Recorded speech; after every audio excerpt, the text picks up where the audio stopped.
Good morning, Rob here from the Flanagan Homestead. I'm giving you another update on the firewood stand. A lot of people have been following. I started it earlier this spring and the ups and downs and the good and the bad of the firewood stand. I want to start by saying it has been vastly positive having this firewood stand. My interactions with the people and my ability to make money has been fantastic. Other than the first time first day I opened up, I had a lot of wood stolen, and I thought, I'm not going to be able to do this. But then all summer long, I've been making good profit on firewood, produce. I did a yard sale. It's been a very positive experience, and people have been paying not 100%. Sometimes I think they might have just done bad math on how much they owe me. But you know, if I'm supposed to have $100, usually it's at least 95. I don't feel like I'm really getting ripped off. It's been incredibly positive. Unfortunately, I had my second really bad day on the firewood stand. As I've said before, I'm out here where nobody can see the firewood stand. There's no other driveways, no nothing. Nobody keep an eye on it. And this past week, I had $150 worth of firewood, and when I came back, I have $25 left. So I should have had $125 in my money box, and there was only $75. So $50 worth of firewood was stolen this weekend. And that's the first time that's happened in a long time. But I think it's probably the same people that did. This is the first time I've actually had damage to my stand. Someone came in and they clearly tried to break my money box, is a wood box that I made myself. And some people obviously thought that they could try to get into it. It looks like they took a hammer to it and they were just beating on the box trying to get in. Fortunately, it's thick enough and well built enough they never got in. All the money is still there.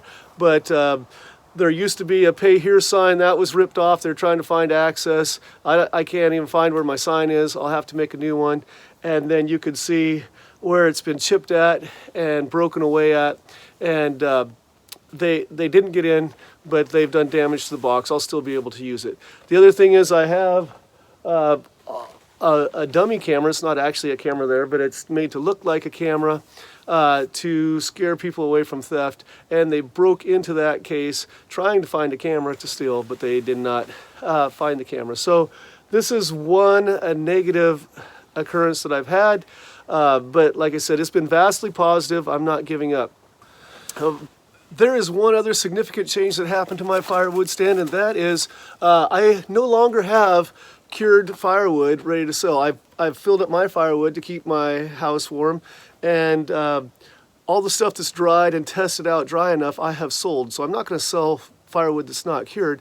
So unbeknownst to me, a year ago until I started this, that I have a friend at work, another teacher, that does firewood. So I'm buying, since I don't have any more dry firewood, I'm buying bundles from him. He actually had a business card for selling cords, and he's been trying to get into selling bundles. So you've seen my bundles have been tied with twine.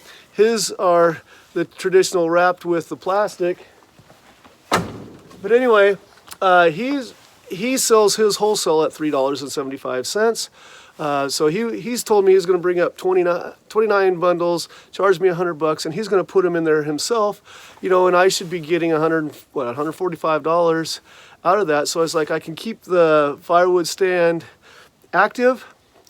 People still know that there's firewood there, and since my friend is just delivering them and putting them in there, then you know, I won't be making as big a profit, but you know, I'll be making something to keep the stand open. My one concern was if there was theft and I was making the bundles myself, I'm out of a few sticks of firewood and I have tons of it. I know that I said I don't have any cured right now, but I'm developing my campground right now, and I've got trees down. I'm going to have firewood next year, lots of firewood.